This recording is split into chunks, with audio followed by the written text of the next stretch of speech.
Welcome back to In Frame Brooklyn. Charlie Spickler here with Real Brooklyn Films. However, our new old company, Canis Major Films, we are in development on a feature sci-fi film that we'll be shooting, hopefully, in May of 2024. And we're very excited about this project. This project is 10 years in the making. Oh my. So there's a lot of history which we'll get into at some point. But first I want to recap our last project. My documentary film, Trumpism and the American Jewish Community, did very well. It is currently on Amazon, and I'm pretty sure, or hopefully, fingers crossed, that it's going to be on PBS in the next month or so. My distributor is working on that, so it's great. It came out really good. I've been told that it's an important film based on the climate of what's going on. So hopefully you'll be able to see it. Well, you can see it on Amazon right now. But now we're talking about the future, and we're talking about a feature film which I've been trying to get made for a very long time. Making a feature film is like threading a needle. So many things have to fall into place for it to work. You need your actors. You need money. You need money to get the actors, but you need actors to get the money. It's a catch-22 that's been going on since I started making movies over 20 years ago. However, this time and this place, I finally have a situation where I have a distributor who's distributed all my movies and a finance company that is tied into my distributor, who is also my executive producer. He's involved with both. So we finally are in a position where we can say to my actor, we're ready to make this movie, and she can say, yes, I will attach my name to the movie. And there was much rejoicing. I can't tell you who she is yet because we are still waiting on our SAG intern paperwork because of the strike. The strike is kind of screwing up everybody, but hey, SAG strong. I was on the picket line last week and I wound up on the paper. So I'm not even in SAG. So I'm a supporter of the WGA, though I'm not a member yet. I'm a supporter of SAG. I'm not a member, and I'm a supporter of the DGA, and I'm not a member of that yet either. However, we have filed our paperwork for the SAG interim contract, which is basically a contract saying that we agree to all of the demands that the union is looking for. And as a low-budget indie film with a $1.4 million budget, we have a lot of concessions in there that help the production, which I'll get into later when we talk about SAG and unions and things like that. But at the moment, once we get that paperwork, I'll be able to tell you who our actress is. She's a very famous, very well-known sci-fi actress. Everybody loves her. She's done many things, and she's a big fan of the script when I first wrote it, and we've wanted to work together for a long time, so it looks like it's finally coming together. So because we're in the development process, I thought it would be a great idea. We'll do video vlogs as we go for each part of the process. So you're talking about script development, script breakdown. We get through the whole script process, and then we get into budgeting and scheduling. My last video about budgeting and scheduling was really documentary-centric. And they're two very different things. Because when you're scheduling and budgeting a documentary, you're not scheduling. You're just budgeting. As I said in the documentary video, the budget is everything, because the budget will tell you how much money you have to spend on gear, on hotels, flights, all that kind of stuff that you need to make a documentary film. My documentary wound up being almost in the range of what I budgeted. I think I was maybe $2,000 or $3,000 over my budget, which is not terrible when you're talking about movie making. When it comes to feature films, it's a whole different animal. You've got a schedule, which is important because you can't budget without a schedule because you don't know any of the details of the movie. How many weeks are you shooting? How many actors? Are there unions? Are there not unions? How many departments? Is it a big shoot? Is it a small shoot? Are there lots of sets? All those things come into account, but you can't do that until you've broken down your script and you've scheduled your movie. So all of these things are interesting, and all of these things we will do videos about. To start, we're going to talk about script. And that, basically, that's the cornerstone of your movie. If you don't have a script, you don't have a movie. So let's get into it.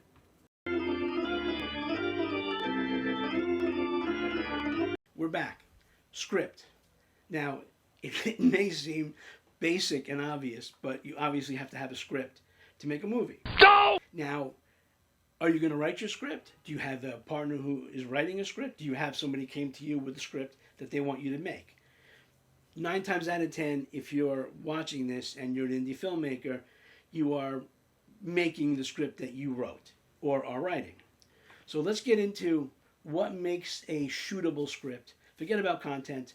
You write what you know, you write what you like, or you write what you don't know or what you don't like. But either way, whatever you write, you're going to have to shoot. Now, we get into the idea of, well, when I make this thing, who's going to buy it, who's going to sell it? Those are important questions because there are definitely genres out there that are not selling anymore or that are hard to sell. And I can tell you just from conversations I've had with my distributor, mobster movies don't sell anymore. There was a time during The Sopranos when everybody made a mobster movie. My first movie I ever made was called Whacked, and it was about a filmmaker that borrows money from the mob and can't pay them back. They show up in a Winnebago to try to whack him. We shot that on film, kids. Actual film. But that was in 1997. Gangster movies don't sell anymore. Slasher movies are a dime a dozen. Everybody makes them. And unless you have a star or a really interesting way to kill the virgin, don't even bother because no distributor is going to pick it up because you can't sell them. So while you should write what you want and you should write what you like, you got to think about the end result. If you want to sell this, if you want this to get to a distributor, you got to write something that is interesting, unique, and heartfelt and real. Aww. You got to believe in your script because if whatever you're writing and whatever you're making, you're going to live with this for 2 to 3 years after you're done. So think very hard about the script that you're writing and what you want to make. And then write it. There's a couple of things that you should know about writing a script. Firstly, you got to write a script that people can read. And when I mean people can read, I mean production people can read. So you can't write your script in Microsoft Word. It's not going to work.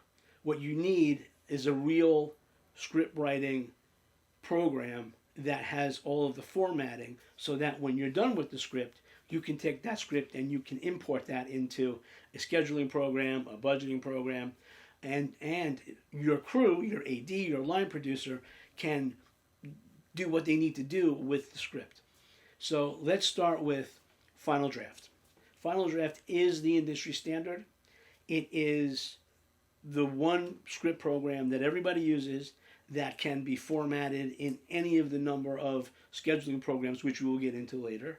But you need to write like a professional because otherwise it screws up everybody else. So, Final Draft, you can see it here.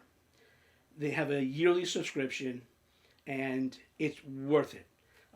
They have I think they have an academic version if you're in school, but it is something that you need, and it will go into your development pre-production budget because you got to have it. So now, okay, you've bought Final Draft, and you are writing your script, and the thing that you need to think about next is, if this is your first film, and you are planning on producing this yourself, where are you getting the money?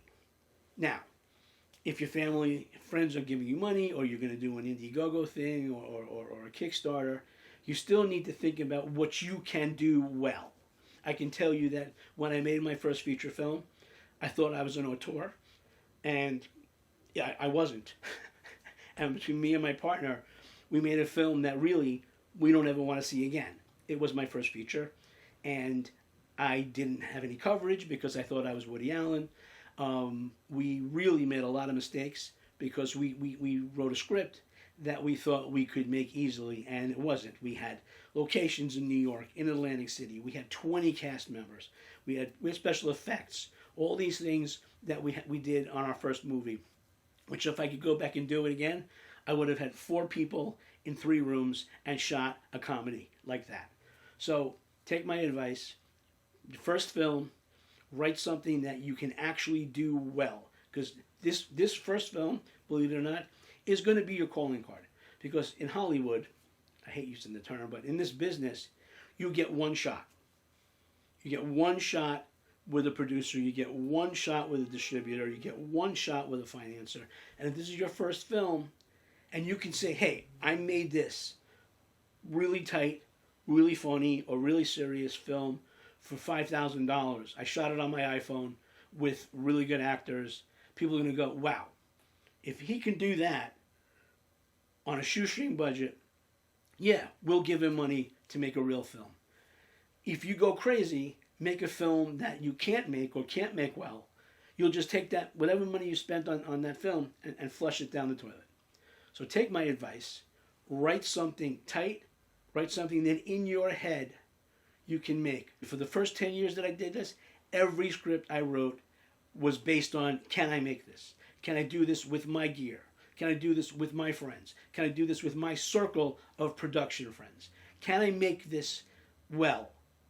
And then if you can answer yes, then go ahead and write it. If the answer is no, come up with something else. This is your first film, and if you're using your money or if you're using somebody else's money, you don't want to fail on your first film. So write what you know, write what you can make. Those are my two best pieces of advice. Remember, if you want to know about my movie, Marie Zero Gravity Bar and Grill, go to www.canismajorfilms.com. Me, canismajorfilms@gmail.com. Remember, keep shooting.